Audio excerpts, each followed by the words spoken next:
If you've undergone narcissistic abuse in your life, and even if you are now toxic people free, you're probably still battling complex PTSD. That's why I've been recently trying to talk a lot about these things together, because narcissistic abuse is happening when you're in a relationship with somebody that's manipulative, right? And a lot of people put forth a lot of effort to break free of those toxic relationships, and they forget that the next phase is complex PTSD and healing that complex PTSD. For the next few videos, I'm really going to try to link together narcissistic abuse and complex PTSD, because I feel like people understand narcissistic abuse, right? There's so much information now about the narcissist, about their qualities, about their red flags, about their manipulation tactics, which is awesome. The eyes of people that have been fooled by them for a long time are finally being opened, which is wonderful. But what I'm seeing is that a lot of people start learning about the narcissist, and then they detox their life, right?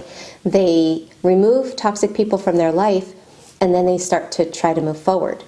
And they don't realize that after narcissistic abuse comes complex PTSD and working through that. If you don't realize this step in the healing journey, you wind up learning about narcissistic abuse, detoxing your life, only to find yourself in another relationship with somebody that's maybe just a more covert narcissist. So I kind of liken narcissistic abuse, think of somebody that's at war, okay? If somebody's at war, they are dealing with trauma all the time, but they don't have time to deal with the trauma. All they can do is work hard to stay alive. So they are in complete survival mode. When they remove themselves from that war and they come home, does that mean that, out of sight, out of mind, everything's wonderful? No. Now when they're home is when all of the things they had to suppress because they were in fight or flight, that's when all of that starts coming up. And more often than not, they're diagnosed with PTSD, and they have to work through that PTSD. I know it sounds kind of intense to compare emotional abuse with going to war, but in many ways they're very similar. In the sense that when you are with somebody that is an emotional abuser, your emotional welfare is on the line 24/7. You are being attacked emotionally all the time. Your emotional well-being is not safe. It is not safe to be you. It is not safe to have your own feelings. It's not even safe to act like your authentic self. Because of the chronic and consistent emotional warfare that you're going through, it creates what's known as complex PTSD.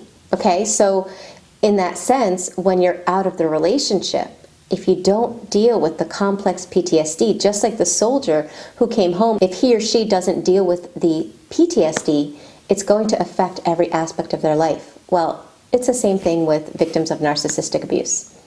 So with that in mind, I'm going to be taking apart complex PTSD one layer at a time, because I feel like that's when we're really going to make the biggest shifts forward. And keep in mind that I put up as many videos as possible, as much free information as possible. But if you feel like you need more, please be aware that there are resources available. In fact, my 3-month online workshop starts in November. It's a safe environment with other individuals, other victims of narcissistic abuse.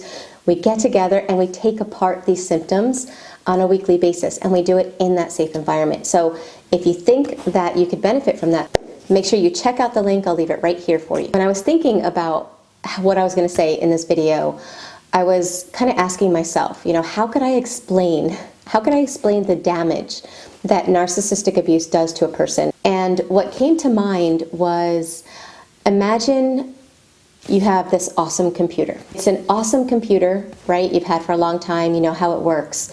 You love that computer. But imagine if one day somebody comes in and they don't break the computer, right? They don't take a sledgehammer to it, but they take it apart piece by piece. And the pieces are now all over your living room. It's not broken, but it's in pieces. Not only is it in pieces, but because it's in pieces, it's not functioning like it should. And you're trying to put the pieces together, right? You're trying, but without the knowledge of how to do that, it is a long, exhausting, and frustrating journey. That's kind of what it's like when you are going through complex PTSD. After narcissistic abuse, you may not be broken physically. You may not be shattered in pieces, literally, but emotionally, neurologically, you are. You have been rewired because of the trauma. And without the knowledge of how to get everything functioning the way it's supposed to be, it can be a really long, exhausting, and frustrating journey. So that's why I really feel like it's important to try to make as much information as possible on how to work through complex PTSD.